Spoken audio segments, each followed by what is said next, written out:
यह शिव कथा एक जीव को अपने ही जैसी शिव बनाने वाली कथा है। और भगवान के इस महापुराण में लिखा है, सदा शिव्या सदा शिव्या सदा शिव्या सदा शिव्या शिव महापुराण कथा यस्य श्रवण मात्रेण शिव शंभो चित्तं समाश्रये। सदा शिव्या शिव महापुराण कथा यस्य श्रवण मात्रेण शिव शंभो चित्तमम समाश्रये। बोले जो नित्य प्रति भगवान महादेव की कथा को श्रवण करता है तो महादेव उसके चित्त में चिपक जाते हैं। और जब महादेव चित्त में चिपक गए तो अंतर्मन से महादेव के अलावा कुछ निकलेगा ही नहीं। एक फिल्म का गाना हमने देखा टीवी में, सुना, सुन करके ऐसे उसको जहन में उतारा कि भले 20 वर्ष पुराना हो फिर भी याद रहेगा कि किसी समय में यह पिक्चर बनी थी, उसका गाना है। क्योंकि बड़े ध्यान से सुना, तन्मयता से हमने सुना और हमें आज तक याद है। इसलिए यह परम सौभाग्य हमें मिला है समिति के द्वारा, महादेव के द्वारा, इस कथा को भी अपने अंतर मन में, अपने जहन में ऐसा उतारे, ऐसा मनन करे, ऐसा चिंतन करे कि हर समय कथा के बाद आने वाले जो भी समय हो उसमें केवल शिव का ही अपने मुख से नाम निकले। ऐसा मनन करना है कथा को। और ये शिव कथा जीव को भी शिव बनाती है। देखो शिव अक्षर का जो नाम है, ये सप्तम दिवस की कथा हम शिव भगवान की सुनेंगे। इसमें एक बात ध्यान रखना, इस कथा में भगवान के सर्वांग स्वरूप का वर्णन है, जटा से लेकर के भगवान महादेव के नाखून तक, अंगूठे के। और हमें भगवान के पूर्ण लीला को समझना है, पूर्ण उनके सर्वांग स्वरूप का दर्शन करना है।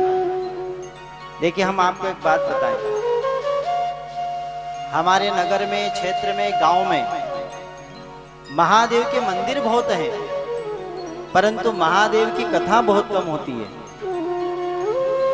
महादेव के मंदिर बहुत हैं, हर जगह आपको मिलेंगे, परंतु महादेव की कथा कम होती है।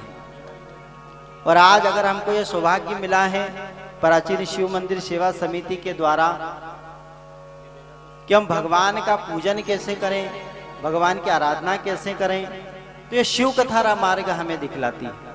देखिए जगत में बहुत देवता है, 33 कोटि देवता है, परंतु हर देवता के लिए कुछ न कुछ विधान है। पूजन का, जल चढ़ाने का, मिष्ठान चढ़ाने का, नैवेद्य चढ़ाने का। परंतु हमारे महादेव के लिए भी कुछ ऐसे विधान हैं जो जीव कर सकता है।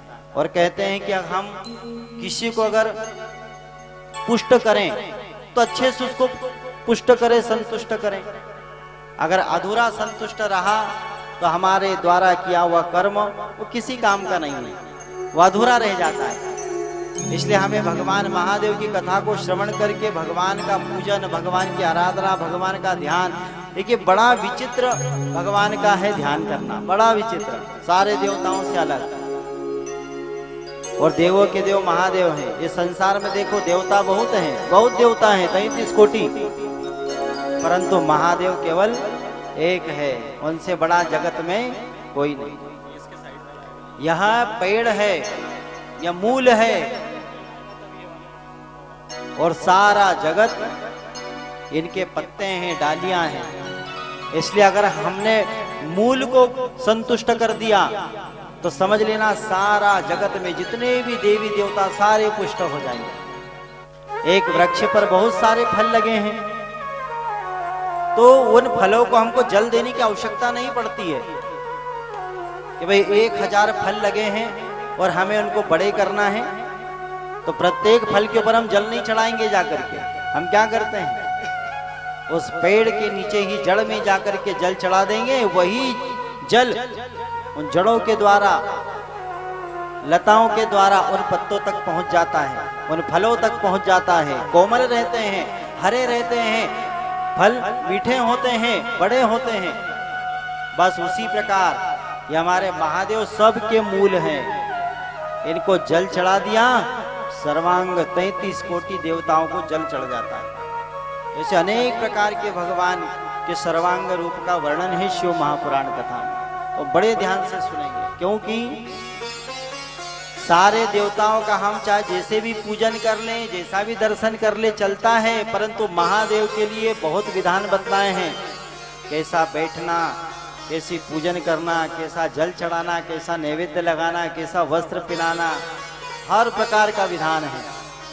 और कहते हैं कि मेरे महादेव को जिसने विधान अनुसार उनका अगर पूजन कर लिया, उनको प्रसन्न कर दिया, वो जीवन का सर्वेश्वर आनंद दे देते हैं। इसलिए बड़े ध्यान से सुनना महादेव की कथा को। बोले महादेव भगवान की जय। जय जय श्री राधे।